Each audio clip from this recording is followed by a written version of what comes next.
कहने का अभिप्राय, ज्ञान किसे कहते हैं?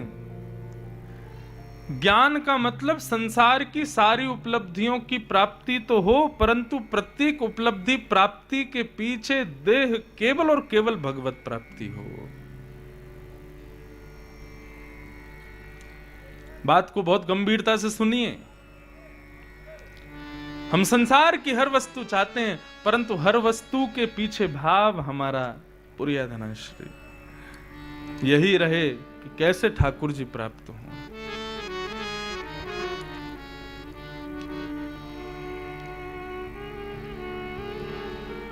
एक महाकाल भगवान का बहुत बड़ा भक्त था, बहुत ध्यान से सुनना है।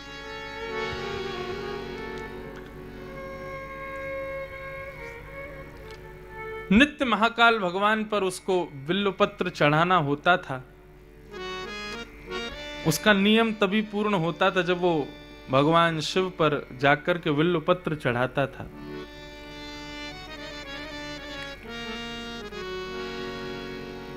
जिस नगर में वो भक्त रहता था, उस नगर का राजा भी बहुत बड़ा भक्त था, और उस राजा ने तो ऐसा किया कि एक पूरा बगीचा ही खरीद करके उसमें सारे बिल्वपत्र ही लगा दिए। सब लोग बहुत ध्यान से सुनो, पानी पी लो लेकिन ध्यान से सुनो। वैसे तो श्रोता को बिल्कुल वैसे बैठना चाहिए जैसे वक्ता। वक्ता पानी पीता, चाय पीता कथा के बीच में, तो श्रोता क्यों पी रहे हैं फिर? चलो पी लो, कोई बात नहीं, आज के लिए छूट है, पहला दिन है, लेकिन कल से अपने सब व्यवस्थाएं पहले ही पूर्ण करके बैठना। बीच में कोई आना नहीं चाहिए। कई कथाओं में तो चाय बिस्किट भी बंटते हैं बीच कथा में। बताओ,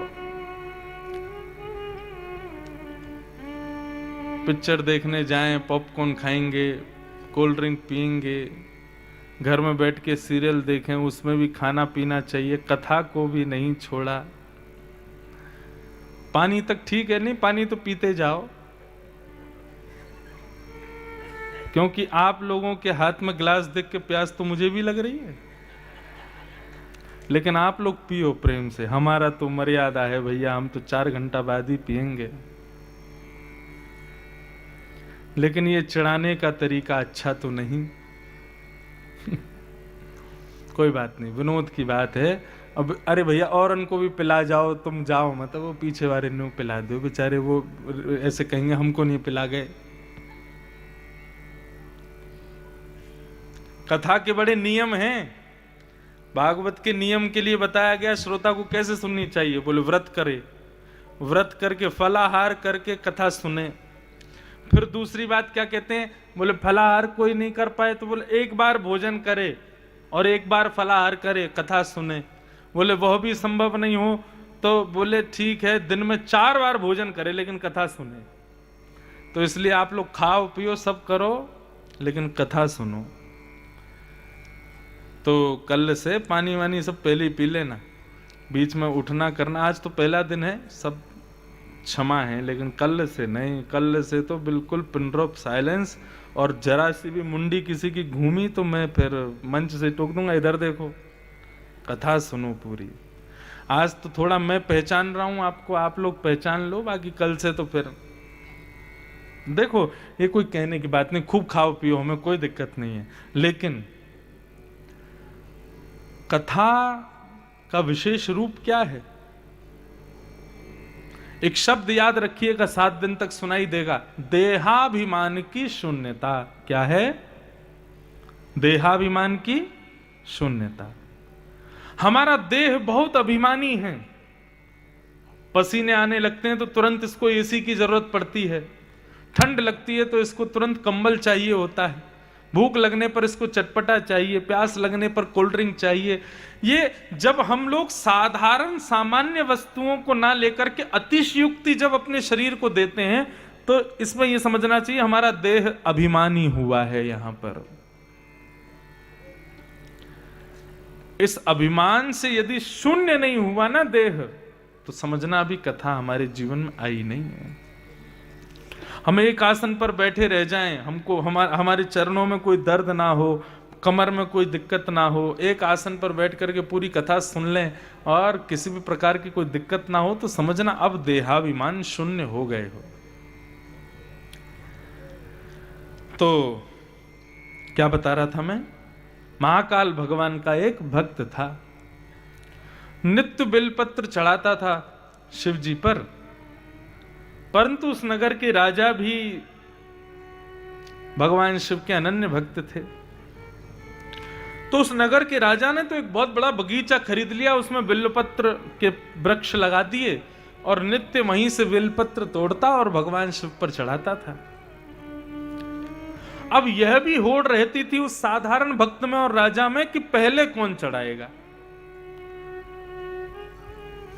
तो वो भक्त क्या करता था कि सुबह सुबह मंदिर खुलते समय ही पहुंच जाता था, तो जाकर के बेलपत्र चढ़ा देता था। परंतु है तो वो साधारण, राजा के आगे तो उसकी नहीं चलेगी। राजा ने नियम लगा दिया, मुझसे पहले बेलपत्र नहीं चढ़ना चाहिए, इसलिए ऐसे कर दो जब तक मैं मंदिर में ना हूं तब तक मंदिर खुलना ही नहीं चाहिए। अब वो साधारण भक्त जो था वो बड़ा दुखी हो गया, बोले क्या करूं, राजा अपनी मनमानी से सब आगे चला जाता है, मुझसे पहले ही सब कर देता है। उस भक्त ने मन में विचार किया कि इसके खुद का बगीचा है बिल्वपत्रों का, ये वहीं से बिल्वपत्र तोड़ के लाता है और शंकर जी पर चढ़ाता है। अगर क्या हो कि इसके बिल्वपत्र के बगीचे में बिल्वपत्र ही ना बचे, सबको मैं तोड़ के ले जाऊं और जाके शंकर जी पर चढ़ा दूं, तो इसको चढ़ाने के लिए इसके पास कुछ बचेगा नहीं और मैं फिर अपनी भक्ति आनंद से करूंगा।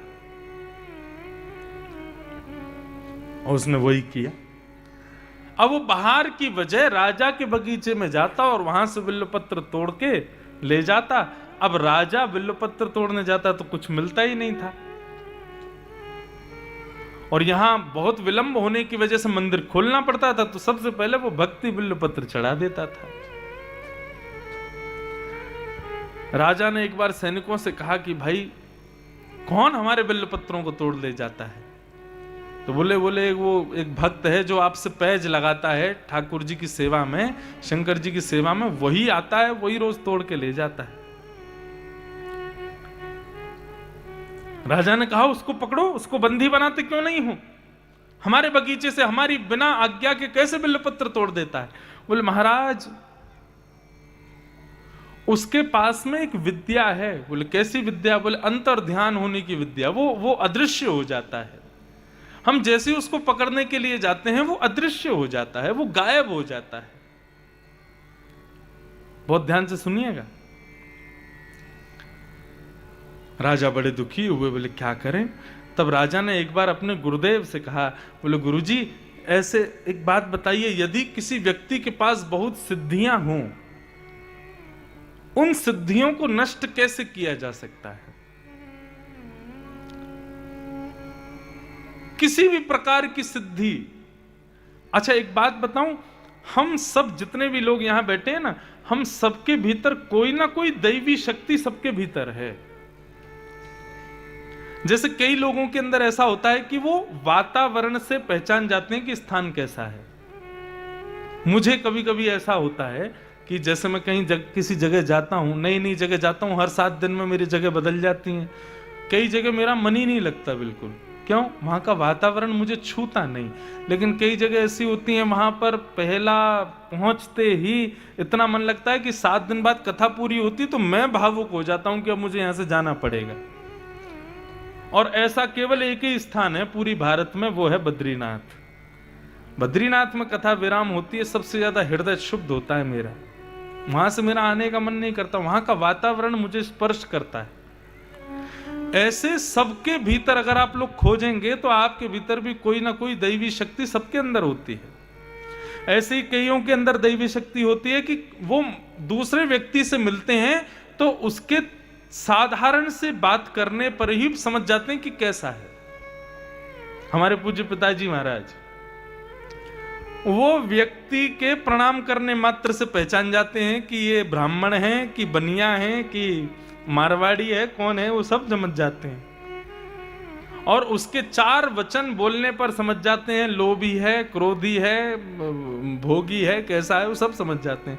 उसके जाते वो पूरी हिस्ट्री बता देते हैं, बोले ऐसा होगा ऐसा होगा। मैंने कहा पिताजी आप तो ये अनुभव हो जाता है। और दूसरी एक और बात, ऐसा कह लीजिए हम लोग इतना भ्रमण करते हैं ना, इतना घूमते रहते हैं, हर हफ्ते हम लोग नए लोगों से मिलते हैं, नए जगह जाते हैं, नए जगह का पानी हवा, उससे भी बहुत अनुभव होता है। शास्त्र आज्ञा करते हैं भ्रमणात् पूज्यते विप्र, जो विप्र बहुत भ्रमण करता है वो पूजन का अधिकारी होता है। क्यों? उसको बहुत अनुभव हो जाता है। हमारी कथा में 50 साल 70 वर्ष के लोग भी आते हैं, लेकिन वह भी कहते हैं कि आप 26 वर्ष में वो बात बता देते हो जो 70 साल में हमने कभी सुनी नहीं। कैसे?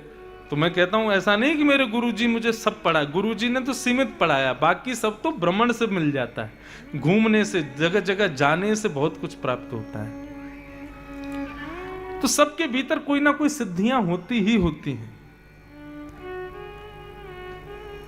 तो इन दैवी शक्तियों को, सिद्धियों को यदि नष्ट करना हो तो उसके लिए क्या उपाय है?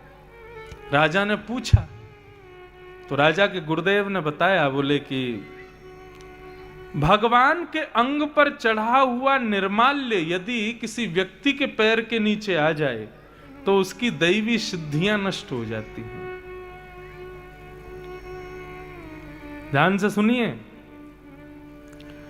मंदिर परिसर में यदि ठाकुर जी पर चढ़ी हुई माला, ठाकुर जी पर चढ़ा हुआ दूध, ठाकुर जी पर चढ़ा हुआ जल, ठाकुर जी पर अर्पित की हुई कोई भी वस्तु पर यदि मंदिर परिसर में अगर हमारा पांव लग जाता है तो अपराध नहीं है।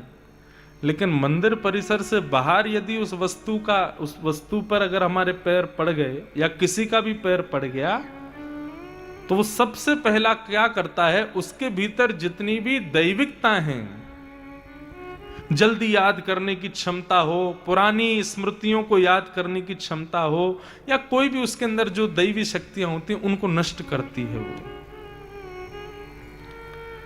इसलिए हमारे यहां निवेदन किया जाता है, भगवान के मंदिर में या तो माला स्वीकार करो मत, यदि भगवान की उतारी हुई माला कोई दे उसको कपड़े वपड़े में बांध के लाओ, या तो किसी वृक्ष के नीचे उसको पधरा दो, नहीं तो नदी में उसको प्रवाहित करो, कहीं उस पर पैर ना पड़ जाए किसी का।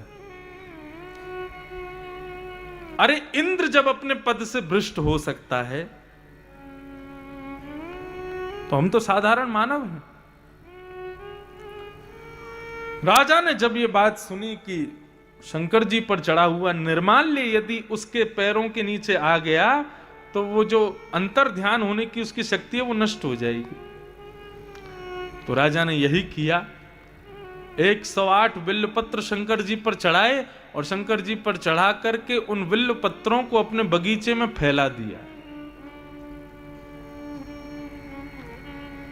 ब्रह्म मुहूर्त में अंधेरे में वो आएगा और जैसे इस पर पैर पड़ेगा तो उसकी सारी सिद्धियां नष्ट हो जाएंगी।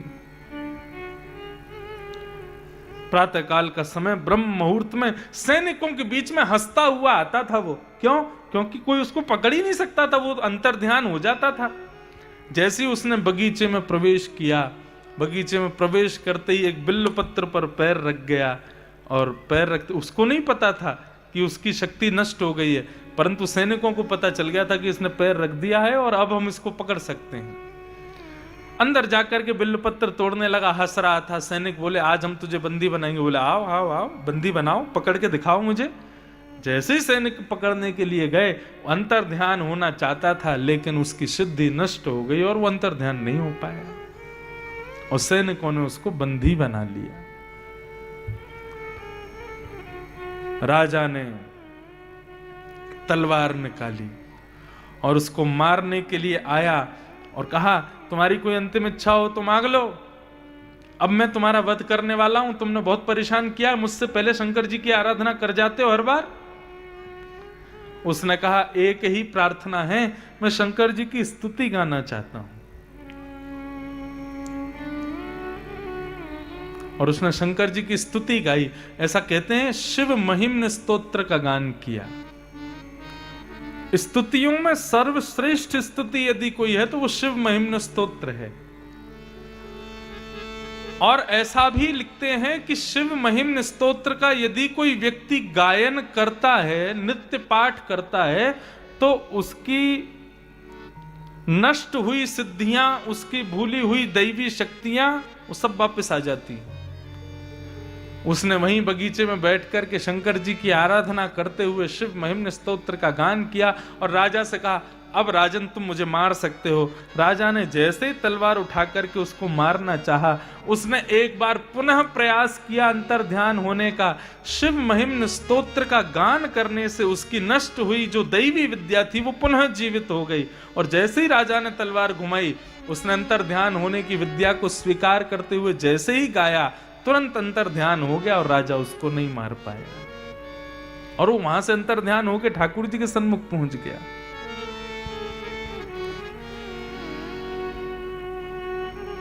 शंकर जी को जाकर के प्रणाम किया। राजा ने अपने गुरुदेव से जाकर के पूछा कि उसकी सिद्धि नष्ट हो गई थी, लेकिन जैसे ही मैं उसको मारने के लिए पहुंचा, उसकी सिद्धि पुनः प्रकट क्यों हो गई? तब गुरुदेव ने बताया, बोले कि निर्माल्य पर पैर रखने से सिद्धि समाप्त होती है, परंतु जिन ठाकुर जी के निर्माल्य पर पैर रखा गया, यदि तभी उनसे क्षमा मांग ली जाए और कोई स्तुति गा ली जाए तो वह सिद्धि पुनः प्रकट हो जाती है। क्षमा नहीं मांगोगे तो सिद्धि नष्ट हो जाएगी। तब राजा ने कहा, मैं भी अब कहां तक उसको पकड़ूं। उसने जाकर के उस भक्त को क्षमा मांगी और कहा कि अब कल से मैं और तू दोनों एक साथ बिल्वपत्र चढ़ाया करेंगे ठाकुर जी के ऊपर जाके। इसे कहते हैं विवेक। हमारे पास जो कुछ भी है, चाहे वो हमारा आत्मबल हो, चाहे दैवी बल हो, चाहे धन बल हो, चाहे बुद्धि बल हो, सबके उद्देश्य में केवल ठाकुर जी की आराधना होनी चाहिए। और यदि ऐसा नहीं है तो हम भी रावण से कम नहीं है। इसे कहते हैं ज्ञान। और वैराग्य क्या है? भक्ति का दूसरा बेटा। वैराग्य का मतलब, दो शब्द आपने सुने होंगे, राग और द्वेष। द्वेष का मतलब किसी से बैर करना, किसी की निंदा करना, किसी से बिल्कुल विमुख हो जाना। और राग का मतलब किसी में बहुत आसक्त हो जाना। तो वैराग्य का मतलब क्या है? वैराग्य का मतलब किसी से भी आसक्ति, किसी की भी आसक्ति में ना पड़ना ही वैराग्य है। वैराग्य का मतलब, हम लोग जैसे वैराग्य शब्द सुनते हैं, हमारे मन में क्या पहला पॉइंट आता है? घर परिवार त्याग देना, सन्यासी हो जाना, बाबा जी बन जाना, पीले कपड़े पहन लेना, इसी को वैराग्य कहते हैं।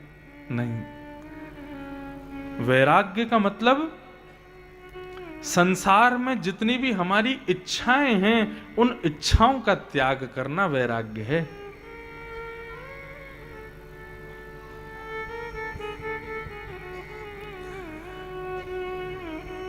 अभी श्रीमद् जगतगुरु रामानंदाचार्य धर्म चक्रवर्ती पद्म विभूषण जगतगुरु स्वामी श्री राम भद्राचार्य जी महाराज की अभी कल ही, परसों ही कथा हमारे निवास पर पूर्ण हुई। हर वर्ष हमारे यहाँ कथा होती है। हम केवल कथा करना जानते हैं ऐसा नहीं, कथा सुनना भी जानते हैं। साल भर कथा करते हैं, लेकिन साल में एक कथा हम भी कराते हैं। तो श्री राम भद्राचार्य जी की कथा थी अभी, अगले वर्ष भी उन्हीं की है। हर वर्ष होती है, अलग अलग वक्ता आते हैं, अलग अलग विद्वान आते हैं। तो उन्होंने एक प्रसंग सुनाया, तो एक प्रसंग में बड़ी अच्छी बात बोले लाला, साधु होने का मतलब क्या है? विरक्त होने का मतलब क्या है? बोले एक ब्राह्मण बोला कि मैं विरक्त होना चाहता हूं, मैं सन्यासी बनना चाहता हूं। तो उसकी पत्नी ने बड़ी अच्छी बात की, वो तो गा के बोल रहे थे, वो मुझे याद नहीं, लेकिन मैं केवल बात बताऊं। तो ब्राह्मणी बोली, यदि अपना घर छोड़ के तुम घर घर जाने वाले हो तो ऐसे साधु बनने से कोई फायदा नहीं है। लेकिन 100 घर जाना ना पड़े, अपने घर में ही रह लो, ये साधु बनने से भी लाख गुना अच्छा है। विरक्त का मतलब, वैराग्य का मतलब ये नहीं होता कि हम घर का त्याग कर दें, पत्नी का, बच्चों का त्याग करके विरक्त महात्मा हो जाएं, सन्यासी हो जाएं। विरक्त होने का मतलब है वस्तुओं के बीच में रहते हुए भी वस्तु के प्रति आसक्त ना होना, यह है विरक्ति, वैराग्य। सामने कोई गोल गप्पे लाके रख दे और आपकी जीभ में अपने आप पानी आ जाए, समझना कि फिर वो कोई फायदा नहीं। कई लोग व्रत रखते हैं, एकादशी का व्रत रखते हैं, सोमवार का व्रत रखते हैं, मंगलवार का व्रत रखते हैं, तो घर में किसी एक व्यक्ति का व्रत होता है, बाकी लोग रोटी खाते हैं, बाकी लोग सब अपना चावल दाल सब खाते हैं। जिसका व्रत है वो फलाहार खाएगा। तो व्रत रखने वाला व्यक्ति, उसके पास में जैसे ही कोई दाल रोटी खाता हुआ आ जाता है तो वो कहता मेरे सामने मत खाओ, मेरे सामने क्यों नहीं खाए, मेरा भी मन हो जाएगा फिर खाने का। एक बात कहें,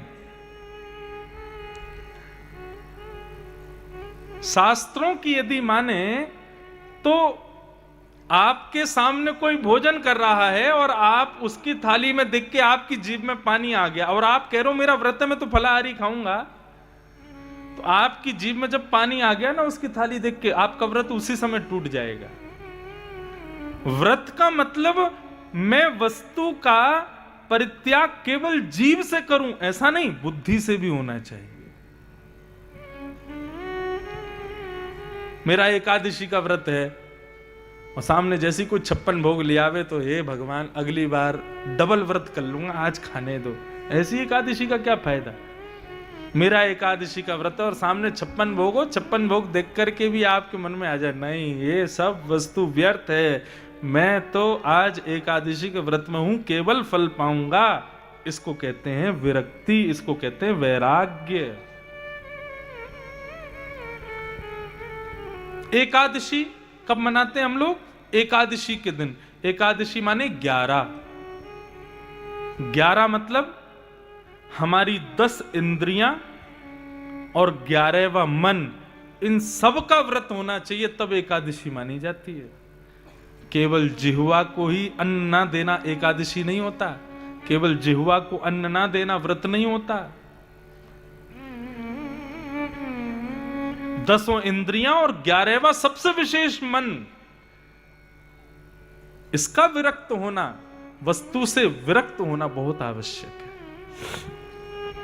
इसको वैराग्य कहते हैं। तो भक्ति के ये 2 पुत्र हैं, पहला ज्ञान और दूसरा वैराग्य। इन दोनों को यदि हमने प्राप्त नहीं किया तो हमारे भीतर भक्ति होते हुए भी कभी वो भक्ति प्रसन्न नहीं रह सकती, कभी वो भक्ति हमारा कल्याण नहीं कर पाएगी।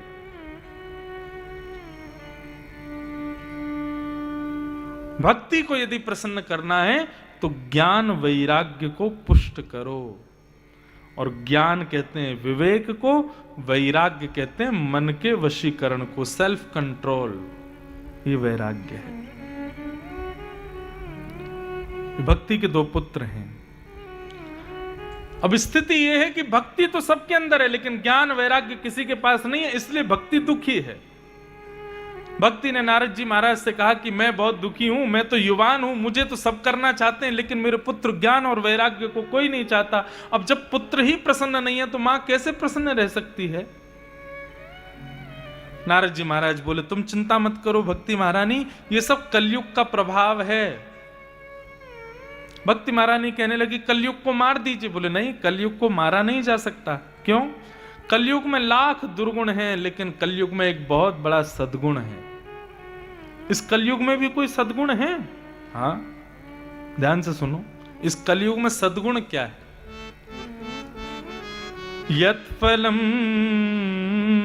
नास्ति तपसा ना योगेन समाधिनं तत्फलं लभते सम्यक् कलौ केशव कीर्तनात्। बहुत ध्यान से सुनिएगा। कलयुग का एक बहुत बड़ा सद्गुण है। क्या? अभी मैंने कहा महाकालेश्वर, अब महाकालेश्वर कहते ही आपके चित्त में अपने आप महाकाल भगवान आए कि नहीं आए? मैंने कहा ओमकारेश्वर, ओमकारेश्वर कहते ही ओमकारेश्वर भगवान की प्रतिमा, ओमकारेश्वर स्थान की जितनी भी मेमोरीज आपके हृदय में वो सब प्रकट हो जाएंगी। यह स्थिति केवल कलयुग में होती है, सतयुग त्रेता द्वापर में यह संभव नहीं है। मैंने कहा चतुर्भुज नारायण, तो चतुर्भुज नारायण कहते ही आपके हृदय में शंख चक्र गदा पद्मधारी नारायण तुरंत प्रकट हो जाएंगे। यह स्थिति केवल कलयुग में संभव है।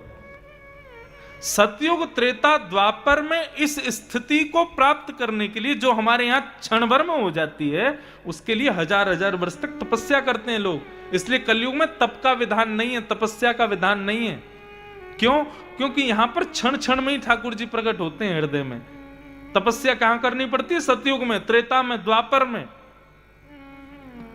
तो कलयुग का ये सद्गुण है बस, कि यहां केवल केशव का कीर्तन सुनने मात्र से, केशव का नाम सुनने मात्र से हरिश्चित्तम समाचरेत, हरि चित्त में प्रकट हो जाता है। इसलिए कलयुग बहुत श्रेष्ठ है।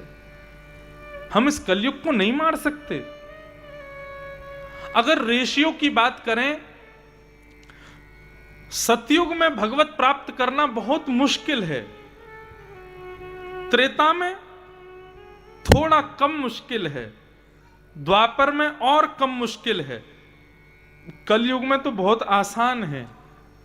परंतु यदि यहां पर यह बात करें कि मुक्त होते कितने हैं, सतयुग में बहुत लोग मुक्त होते हैं, द्वापर त्रेता में थोड़े कम मुक्त होते हैं, द्वापर में थोड़े और कम मुक्त होते हैं, कलयुग में तो गिनती के ही इक्का दुक्का मुक्त होते हैं। समझ में आई बात? मतलब भगवत प्राप्ति का मार्ग सतयुग में कठिन है, लेकिन उस मार्ग के पथगामी बहुत सारे हैं, प्राप्त कर लेते हैं भगवान को। कलयुग में भगवत प्राप्ति का मार्ग बहुत सरल है, लेकिन भगवान को प्राप्त कोई एक दो ही कर पाते हैं। क्यों? आलसी हैं हम लोग, जबरदस्ती करना नहीं चाहते भगवत प्राप्ति। अब इसका क्या किया जाए? यक्ष ने धर्मराज युधिष्ठिर से पूछा, संसार में आश्चर्य क्या है बताओ? वंडर्स, जिनको हम कितने बोलते हैं, कितने हैं हमारे यहां? 7-8 बोलते हैं ना, 7-8 अजूबे हैं। और कौन सी जगह है? कोटा में तो सारे अजूबे बनाए हुए हैं। परंतु यक्षराज ने धर्मराज से पूछा कि संसार में आश्चर्य क्या है? धर्मराज उत्तर देते हैं कि सुलभम भगवन नाम जिह्वाच वशवर्तिनी तथापि नरकं यान्ति किमाश्चर्यमतः परम्। धर्मराज युधिष्ठिर कहते हैं, हे यक्षराज, इस संसार में सबसे बड़ा आश्चर्य एक ही है। बोले क्या? बोले भगवान का नाम बड़ा सुलभ है, फ्री में मिल जाता है। दुकानदारों से जाके कहना नहीं पड़ता 1 तोला राम नाम दे दो, 2 किलो भगवान का नाम दे दो, महामंत्र दे दो।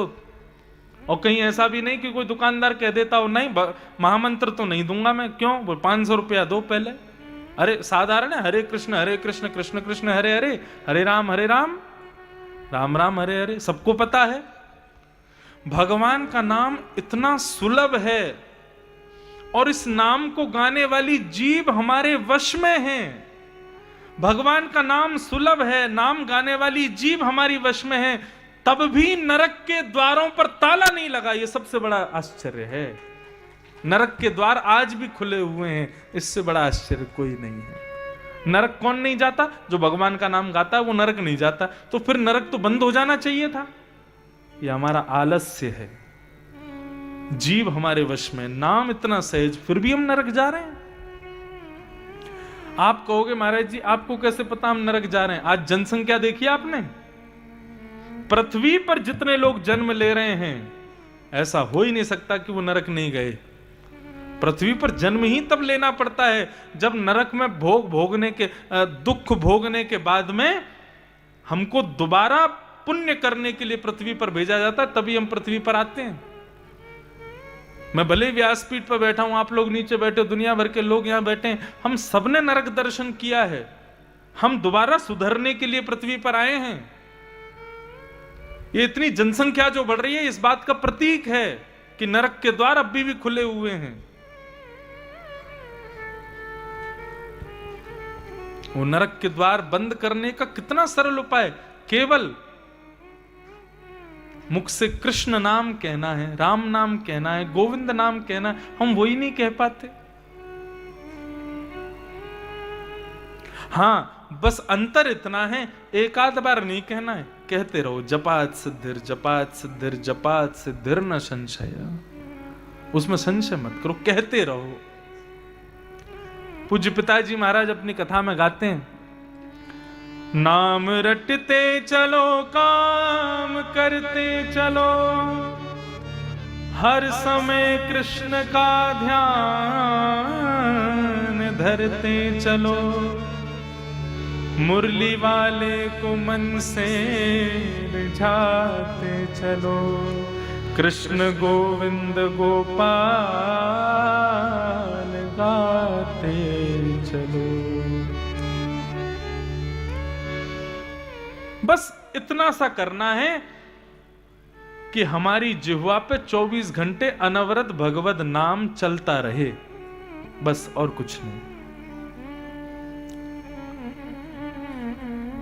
ये हो जाए, नरक के द्वार अपने आप बंद हो जाएंगे।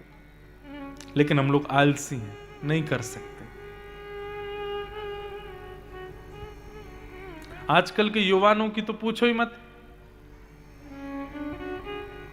YouTube पे नया गाना कौन सा आया है, बेहुदा गाना, वो उनको पता होगा। लेकिन आजकल हम लोग दीपावली क्यों मनाते हैं, हम लोग रक्षाबंधन क्यों मनाते हैं, होली क्यों मनाते हैं, हमारे बच्चों को नहीं पता। इतने लोग आप कथा में बैठे हो, आपके बच्चों को भेजो मंच पे, मैं माइक देता हूं, बताओ दीपावली क्यों मनाते हैं हम लोग, नहीं बता पाएंगे। राम कृष्ण में अंतर क्या है बताना जरा, नहीं बता पाएंगे।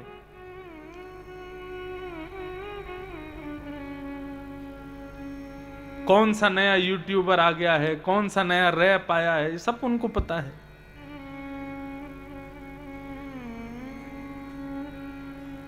कहां जा रहे हैं हम लोग, और फिर बात करते हैं कि नरक से बचना है, मुक्ति प्राप्त करनी। कैसे मिलेगी मुक्ति?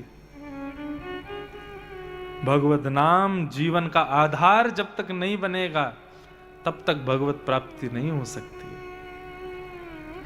जैसे श्वास जरूरी, जल जरूरी, अन्न जरूरी, वैसी आत्मा का भोजन है भगवत नाम। जब तक वो भगवत नाम आत्मा को प्राप्त नहीं होगी तब तक वो आत्मा परमात्मा की कभी नहीं हो सकती।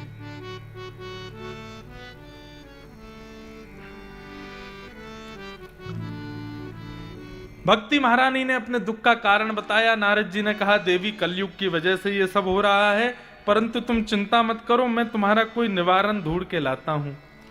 तब नारद जी महाराज बद्रिक आश्रम गए और जाके सनत कुमारों से पूछा कि भक्ति ज्ञान वैराग्य की पुष्टता के लिए कोई उपाय बताओ। तब उन्होंने बताया, श्रीमद् भागवतालाप सतु गीत सुकादिभि।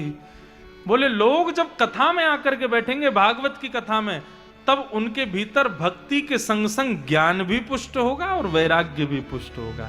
इसलिए भागवत की कथा कराओ। भागवत ही एकमात्र सार है। और भागवत सार बताते हुए भगवत भजन को ही सर्वोपरि बताया। ऐसी भागवत का आश्रय लेकर के भक्ति ज्ञान वैराग्य तीनों पुष्ट हो गए। भक्ति सुतौ तौ तरणौ गृहीत्वा प्रेमै स्वरूपा सहसा विराशित। श्री कृष्ण गोविंद हरे मुरारे, हे नाथ नारायण वासुदेव। कीर्तन करते हुए भक्ति महारानी प्रसन्न हो गई, उसके दोनों पुत्र पुष्ट हो गए। इस प्रकार का भाव बताया गया। तो बंधुओं, हरि की कथा और हरि का भजन ये दोनों ही कल्याणकारी हैं। इसीलिए हम कथा में कहा करते हैं, खूब हरि का भजन करो। क्यों? क्योंकि हरि पराये नहीं, हरि हमारे हैं। हम अपने बच्चों का भजन करते हैं, अब अपने परिवार का भजन स्मरण करते हैं। क्यों? क्यों हमारा है। हरि का क्यों नहीं करते? हरि को पराया माना है ना, हरि हमारे हैं। सूरदास जी कहते हैं बिन गोपाल को नहीं अपनो। ठाकुर जी के अलावा कोई अपना है ही नहीं। संसार में सब स्वार्थ के प्रेमी हैं। इसलिए भजन करो, भाव से गाओ। हरि का भजन करो, हरि है हमारा। हरि का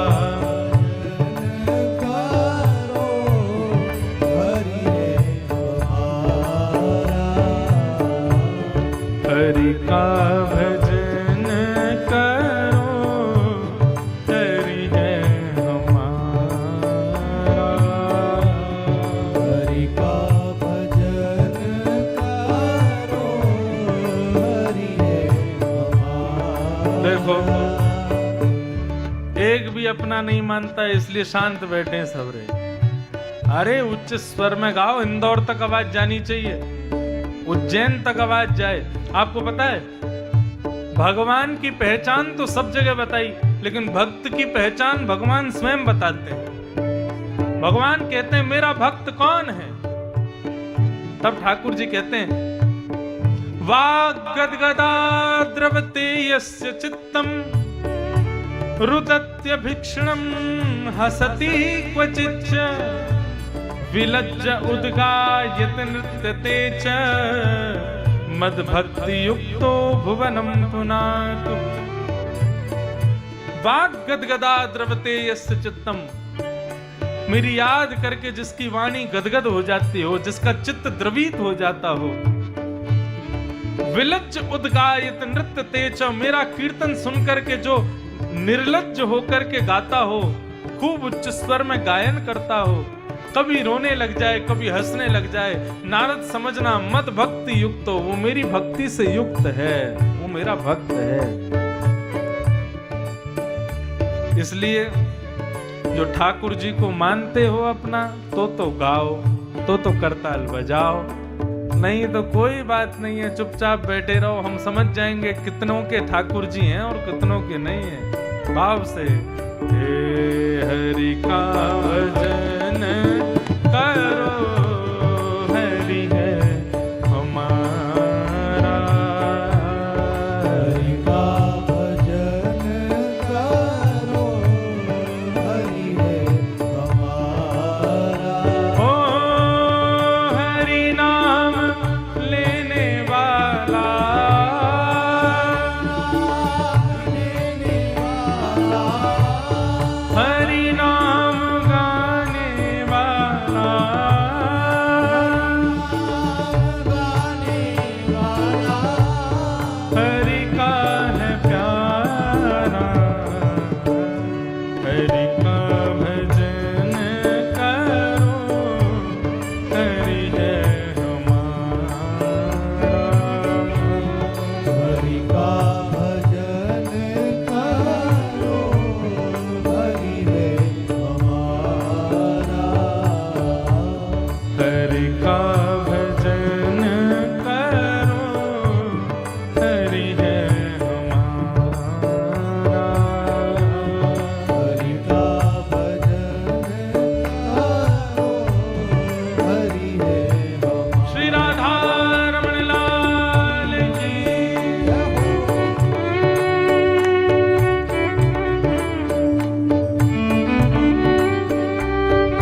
का भजन करो, हरि है हमारा।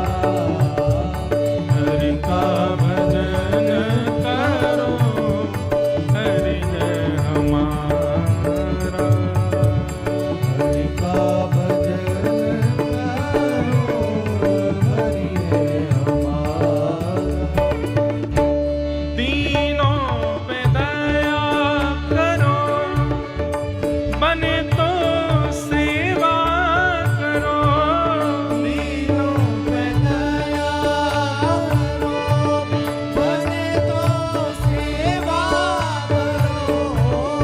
दीनों पे दया करो, बने तो सेवा करो। दीनों पे दया करो, बने तो सेवा करो। मोह सब दूर करो, प्रेम हरि से करो। मोह सब दूर करो, प्रेम हरि से करो। यही भक्ति यही योग, यही भक्ति यही योग, यही भक्ति यही योग। यही भक्ति यही योग। यही ज्ञान सारा, हरि का भजन करो, हरि है हमारा। करो भजन, भजन करो, हरि है हमारा। ओ हरि का भजन करो, हरि है हमारा। हरि का भजन करो, हरि है हमारा। हे गोविंद बोलो, हरि गोपाल बोलो, गोविंद बोलो हरि गोपाल बोलो। हाँ गोविंद बोलो, हरि गोपाल बोलो। गोविंद बोलो हरि गोपाल बोलो। हे गोविंद बोलो, हरि गोपाल बोलो। गोविंद बोलो हरि गोपाल बोलो। श्री राधा रमण हरि गोविंद बोलो। श्री राधा रमण हरि गोविंद बोलो। जय गोविंद बोलो, हरि गोपाल बोलो। हे गोविंद बोलो, हरि गोपाल बोलो। हरि का भजन करो, हरि है हमारा। हरि का भजन करो, ओ हरि है हमारा। हाँ हरि है हमारा। ओ हरि है तुम्हारा। श्री वृंदावन बिहारी लाल की जय। जय श्री राम।